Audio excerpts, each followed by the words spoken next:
Honour 50। Hello guys, আসসালামু আলাইকুম। কেমন আছেন সবাই? আমি পিয়াস আছি আপনাদের সাথে টেকমগজের পক্ষ থেকে হাজির হয়ে গেলাম আপনাদের সামনে অনার 50 স্মার্টফোনটিকে নিয়ে। সো কিছুদিন আগে আমরা অনার 50 প্রো স্মার্টফোনটি রিভিউ করেছি। সো আজকে কথা বলবো অনার 50 নিয়ে। সো এটা হচ্ছে একটা 5G স্মার্টফোন এবং এই ফোনটিতে কিন্তু আপনারা গুগলের সাপোর্ট পাচ্ছেন। অনার 50 প্রোতে কিন্তু গুগলের কোনো সাপোর্ট ছিল না, কিন্তু এটাতে কিন্তু গুগলের সাপোর্ট আছে। সো এই ফোনটিতে আপনারা অনেকগুলো ইন্টারেস্টিং ফিচার পাচ্ছেন, যেমন এই ফোনটিতে প্রসেসর সেকশনে পাচ্ছেন আপনারা কোয়ালকম স্ন্যাপড্রাগন 778 5G প্রসেসর, যেটি 6 ন্যানোমিটারের 6.57 ইঞ্চির একটি ফুল এইচডি প্লাস ওএলইড ডিসপ্লে পাচ্ছেন, 4300 এমএইচের একটি বিগ ব্যাটারি পাচ্ছেন, সাথে আছে 66 ওয়াটের fast adapter, 108 megapixel main camera পাচ্ছেন। সো সব দিক দিয়ে কিন্তু এই ফোনটা আপনাদের জন্য একটা বেস্ট ডিল হতে পারে। সো এই সবগুলো বিষয়ে আজকে ভিডিওতে আমরা বিস্তারিত আলোচনা করব। সো চ্যানেলে যারা নতুন আছেন প্লিজ চ্যানেলটি সাবস্ক্রাইব করে নিন, কারণ আমাদের চ্যানেলে প্রতিদিনই স্মার্টফোনের রিভিউ আপলোড হয়ে থাকে। সো আর কথা না বাড়িয়ে চলুন শুরু করে ভিডিওটি। এই ফোনটি আপনারা মোট 4টা ভেরিয়েন্টে মার্কেটে অ্যাভেলেবেল পাবেন: 6/128GB, 8/128GB, 8/256GB এবং 12/256GB। বেস ভেরিয়েন্ট যেটি 6/128GB, এই ভেরিয়েন্টের প্রাইস হচ্ছে $410, যেটি আমাদের বাংলাদেশি টাকায় প্রায় 35 বা 40,000 টাকার মতো। তো এই ফোনটি আমাদের বাংলাদেশে হয়তো বা আনঅফিসিয়ালি চলে আসবে। আনঅফিসিয়ালি আসার পরে আমাদের বাংলাদেশে প্রাইসটা কত রাখা হয়েছে সেটা আপনাদেরকে জানিয়ে দেবো আমরা পোস্টের মাধ্যমে। সো এই ফোনটির বক্স কন্টেন্টের কথা বলতে গেলে, এই ফোনটি আনবক্স করার সাথে সাথে প্রথমে পাচ্ছেন আপনারা স্মার্টফোনটি, এরপরে থাকছে আরও একটি বক্সের ভেতরে থাকছে একটি প্রোটেক্টিভ কেস। এটা একটি সফট প্রোটেক্টিভ কেস এবং প্রোটেক্টিভ কেসের কোয়ালিটি ছিল খুবই ভালো। এবং এই বক্সের সাথেই থাকছে একটি সিম ইজেক্টর পিন। এরপরে পাচ্ছেন আপনারা একটি 66 ওয়াটের ফাস্ট অ্যাডাপ্টার, একটি টাইপ সি কেবল এবং একটি USB-C ইয়ারফোন। সো এগুলাই ছিল বক্স কন্টেন্ট, বক্সের ভেতরে আর কিছু নাই। প্রথমে আসি ডিসপ্লে সেকশনে। এই ফোনটিতে ডিসপ্লে সেকশনে ব্যবহার করা হয়েছে 6.57 ইঞ্চির একটি ফুল এইচডি প্লাস ওএলইড ডিসপ্লে এবং এই ডিসপ্লেটিতে রিফ্রেশ রেট হিসেবে ব্যবহার করা হয়েছে 120 হার্জের রিফ্রেশ রেট এবং এই ডিসপ্লেটি টাচ স্যাম্পলিং রেট পাচ্ছেন আপনারা 300 হার্জের। সো এই ডিসপ্লেটির কোয়ালিটি ছিল খুবই ভালো। আর এই ডিসপ্লেটি কিন্তু কোনো ফ্ল্যাট ডিসপ্লে না, এটা হচ্ছে একটা কার্ভ ডিসপ্লে। আর এই ডিসপ্লেটিতে আরও পাচ্ছেন আপনারা 1 বিলিয়ন কালার। আর ডিসপ্লেটির রেজুলেশন দেওয়া হয়েছে 1080x2340 pixel. So display quality এক কথায় বলতে গেলে খুবই ভালো। ইনডোর এবং আউটডোরে ব্যবহার করতে কোনো রকম সমস্যা হবে না। ভিউইং অ্যাঙ্গেলও ছিল খুবই ভালো, যেহেতু এটা curve display so viewing angle ভালো হওয়ারই কথা। কিন্তু এই ফোনটিতে সব থেকে খারাপ একটা দিক হচ্ছে এখানে আপনারা ওয়াইল্ড L1 পাচ্ছেন না, ওয়াইল্ড L3 পাচ্ছেন। সো এইচডি স্ট্রিমিং করতে পারবেন না। হয়তোবা নেক্সট আপডেটে ওয়াইল্ড L1 চলে আসতে পারে, দেখা যাক কি হয়। তো এই ডিসপ্লেটির কোয়ালিটি ছিল এক কথায় খুবই ভালো। যতগুলো ভিডিও দেখা গেছে সবগুলো থেকে শার্পনেস পাওয়া গিয়েছে খুবই ভালো। সো মাল্টিমিডিয়ার ক্ষেত্রে খুবই ভালো লেভেলের পারফরমেন্স করেছে এই ডিসপ্লেটি। ইনডোরে এবং আউটডোরে আপনারা ব্যবহার করতে পারবেন, মানে রোদের মধ্যে ব্যবহার করতেও আপনাদের এই ডিসপ্লেটি কোনো রকম সমস্যা হবে না। সো এক কথায় বলতে গেলে ওয়ান অফ দ্য বেস্ট একটা ডিসপ্লে ছিল এটি। প্রসেসর সেকশনে এই ফোনটিতে আপনারা পাচ্ছেন Qualcomm Snapdragon 778G 5G processor, যেটি 6 ন্যানোমিটারের এবং 2.4 গিগাহার্টজের। আর জিপিইউ সেকশনে আপনারা পাচ্ছেন Adreno 42L। সো প্রসেসরের ক্ষেত্রে মোটামুটি অ্যাভারেজ টাইপের প্রসেসর বলা যায়, মিড রেঞ্জ প্রসেসর বলা যায় এটাকে আপনারা কম্পারিজন করতে পারেন Dimensity 1200 এর সাথে। সো এই প্রসেসরটির পারফরমেন্স মোটামুটি ভালো ছিল। যতগুলো গেম আছে সবগুলোই আপনারা খেলতে পারবেন, তবে আলট্রা গ্রাফিক্সে খেলতে পারবেন না। এইচডিতে এবং মিডিয়াম গ্রাফিক্সে খেলতে পারবেন, কোনো রকম সমস্যা হবে না। যতগুলো গেম খেলা গিয়েছে সবগুলোই খুবই স্মুথলি চলছিল, তেমন একটা লাইকিংয়ের দেখা দেখতে পাওয়া যায়নি। হিটিং ইস্যু হালকা ছিল, ততটা বেশিও ছিল না, মোটামুটি অ্যাভারেজ বলা যায়। আর এই ফোনটি রান করছে অ্যান্ড্রয়েড 11 সাথে এবং সাথে আছে MagicUI 4.2। সো এই ওয়াইটি ছিল যথেষ্ট ফাস্ট এবং অ্যাকুরেট এবং ডে টু ডে ইউজে কোনো রকম সমস্যাই হয়নি। আর এই ফোনটিতে কিন্তু আপনারা গুগলের সাপোর্ট পাচ্ছেন। সো গুগলের যতগুলো অ্যাপস আছে আপনারা সবগুলো ইউজ করতে পারবেন। গুগল প্লে স্টোর থেকে শুরু করে সবকিছু, মানে গুগলের যত সার্ভিস আছে সবগুলো আপনারা এই ফোনটিতে পাবেন। অ্যাপ ওপেনিং ক্লোজিং থেকে শুরু করে যত কিছু আছে সবকিছুই খুব স্মুথলি চলছিল। সো এক কথায় বলা যায় যে এই ওয়াইটি ছিল খুবই ভালো। আর এই ওয়াইয়ে কিছু ইউজলেস অ্যাপ ছিল, অনেকগুলো ইউজলেস অ্যাপস ছিল যেগুলো আনইনস্টল করে নিতে পারবেন, কোনো রকম সমস্যা হবে না। এই ফোনটি মোট আপনারা 4টা ভেরিয়েন্টে মার্কেটে অ্যাভেলেবেল পাবেন: 6/128GB, 8/128GB, 8/256GB এবং 12/256GB। সো এই ফোনটার যে বেস ভেরিয়েন্ট 6/128GB, এই বেস ভেরিয়েন্টটি হয়তো আমাদের বাংলাদেশে আসবে, বা 8/128GB ভেরিয়েন্টটিও বাংলাদেশে আসতে পারে। সো বাংলাদেশে আসলে এই ফোনটার প্রাইস যদি কনভার্ট করি বাংলাদেশি টাকায় তাহলে 35 থেকে 40,000 টাকার মতো আসে। সো আমাদের বাংলাদেশে আসলে মেবি 35-40,000 টাকাটা অনেকটাই বেশি হয়ে যায়।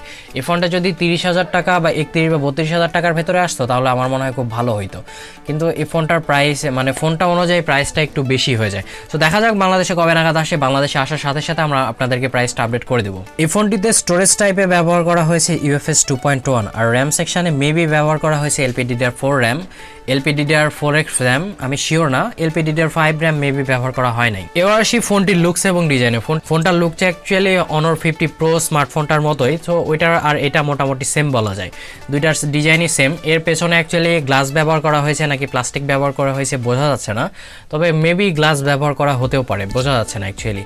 তবে ডিজাইনটা অনেকটাই ইউনিক, ম্যাট ফিনিশ টাইপের একটা ডিজাইন দেওয়া হয়েছে, যে কারণে আপনাদের ফিঙ্গারপ্রিন্টে লাগবে না পেছনে ব্যাক পার্টটিতে।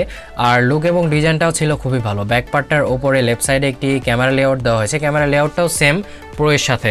সো ক্যামেরা বামটা হালকা ছিল, অতটাও বেশি ছিল না। আর ক্যামেরা হিউজ টাইপের দুইটা ক্যামেরা কাট আউট দেওয়া হয়েছে উপরের দিকে, যেটা অ্যাকচুয়ালি আমার কাছে পার্সোনালি ভালো লাগে নাই, যদিও অনেকেই এটা পছন্দ করবে। আর এই ফোনটির ডিসপ্লের মিডিলে উপরের দিকে সেন্টারে একটি পাঞ্চল ক্যামেরা ব্যবহার করা হয়েছে, যেটির সাইজটা মোটামুটি একটু বেশি বড় মনে হয়েছে আমার কাছে। আর এই ফোনটি হচ্ছে 7.8 মিলিমিটারের থিকনেস দেওয়া হয়েছে এবং এই ফোনটির ওজন হচ্ছে 175 গ্রাম।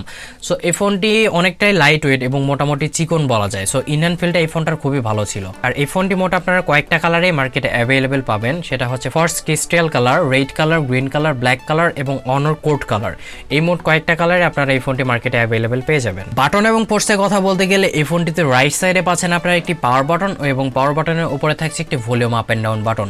ফোনটির উপরে কোনো রকম কিছু নাই, মানে সেকেন্ডারি নয়েজ ক্যান্সেলেশন মাইক কিন্তু আপনারা পাচ্ছেন না। ফোনটির লেফট সাইডেও কিছু নাই। ফোনটির নিচে পাচ্ছেন আপনারা একটি সিম ট্রে, এটি ছিল হচ্ছে ডুয়েল ন্যানো সিম ট্রে। কোনো রকম মেমোরি কার্ড কিন্তু আপনারা ব্যবহার করতে পারবেন না। এরপরে থাকছে একটি মাইক্রোফোন, একটি টাইপ সি পোর্ট এবং একটি স্পিকার হুইল। এই ফোনটিতে আপনারা পাচ্ছেন under display fingerprint scanner. Fingerprint স্ক্যানারটির স্পিড ছিল যথেষ্ট ফাস্ট এবং অ্যাকুরেট। ফোনটির ফেস আনলক স্পিডও ছিল যথেষ্ট ফাস্ট। এই ফোনটিতে ব্যাটারি সেকশনে ব্যবহার করা হয়েছে 4300 mAh এর একটি ব্যাটারি এবং এই ব্যাটারিকে চার্জ করার জন্য বক্সেই দিয়ে দেওয়া হয়েছে 66 ওয়াটের একটি ফাস্ট চার্জার।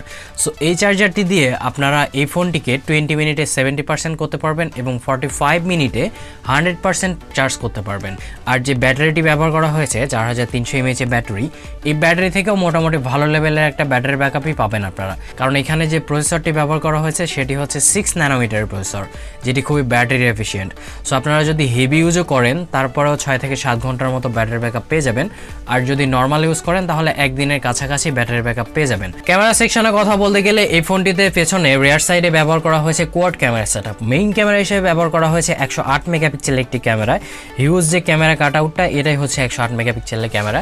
সো এই ক্যামেরার অ্যাপারচার দেওয়া হয়েছে f1.9 এবং 8 মেগাপিক্সেলের আলট্রা ওয়াইড ক্যামেরা পাচ্ছেন যার অ্যাপারচার f2.2 এবং এটা দিয়ে আপনারা 120 ডিগ্রি অ্যাঙ্গেলে ছবি তুলতে পারবেন আলট্রা ওয়াইডে। এরপরে পাচ্ছেন 2 মেগাপিক্সেলের একটি ম্যাক্রো এবং ডেপথ সেন্সর যার অ্যাপারচার হচ্ছে f2.4। আর ফোনটিতে সেলফি ক্যামেরা হিসেবে পাচ্ছেন 32 মেগাপিক্সেলের একটি ক্যামেরা যার অ্যাপারচার f2.2। সো ফোনটির ক্যামেরা কোয়ালিটির কথা বলতে গেলে ফোনটির মেইন ক্যামেরার কোয়ালিটি ছিল খুবই ভালো। আর ফোনটির যে রিয়ার ক্যামেরা, মেইন ক্যামেরা যেটি, এটিতে আপনারা 4K তে 30 fps এ ভিডিও রেকর্ড করতে পারবেন এবং 1080p তে 30 এবং 60 fps এ ভিডিও রেকর্ড করতে পারবেন এবং সবগুলো ক্যামেরাতেই পাচ্ছেন ইলেকট্রনিক্স ইমেজ স্টেবিলাইজেশনের সুবিধা। আর ফোনটির সেলফি ক্যামেরা দিয়ে শুধুমাত্র আপনারা 1080p তে 30 fps এ ভিডিও রেকর্ড করতে পারবেন, কোনো রকম EIS এর সুবিধাটা কিন্তু আপনারা পাচ্ছেন না এখানে। আর ফোনটির মেইন ক্যামেরার কোয়ালিটি ছিল খুবই ভালো, যতগুলো ছবি তোলা গিয়েছে সবগুলো থেকে ডিটেলস পাওয়া গিয়েছে খুবই ভালো, ডাইনামিক রেঞ্জও ভালো ছিল। কিছু ছবির স্যাম্পল দিচ্ছি আপনাদেরকে, দেখে নিন, আর ভিডিওর স্যাম্পলও দিচ্ছি, এগুলো দেখে নিন। আর যে অন্যান্য ক্যামেরা যেগুলো সেলফি ক্যামেরা এবং মেইন ক্যামেরা বাদে অন্যান্য যেগুলো ক্যামেরা আলট্রা ওয়াইড ক্যামেরার কোয়ালিটি আমার কাছে তেমন ততটা ভালো লাগে নাই, কারণ এখানে জাস্ট 8 মেগাপিক্সেলের একটি ক্যামেরা দেওয়া হয়েছে। আমার মনে হয় এখানে 12 মেগাপিক্সেলের একটা ক্যামেরা দেওয়া হলে ভালো হতো, কারণ প্রাইসটা কিন্তু অনেক বেশি। এবং 2 মেগাপিক্সেল ডেপথ এবং ম্যাক্রো সেন্সর দেওয়া হয়েছে, এটা ইউজলেস ক্যামেরা ছাড়া আর কিছু বলার নাই। সো জাস্ট মেইন ক্যামেরা এবং সেলফি ক্যামেরা এই দুইটা ক্যামেরার কোয়ালিটি মোটামুটি ভালো ছিল, আর আলট্রা ওয়াইড ক্যামেরার কোয়ালিটি অতটা ভালো ছিল না। সো কিছু ছবির স্যাম্পল দিচ্ছি আপনাদেরকে, দেখে নিন, দেখে নিলেই বুঝতে পারবেন।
কানেক্টিভিটি সেকশনে কথা বলতে গেলে এই ফোনটিতে আপনারা পাচ্ছেন ডুয়েল 5G। এই 5G কিন্তু 9টা ব্যান্ড সাপোর্ট করে।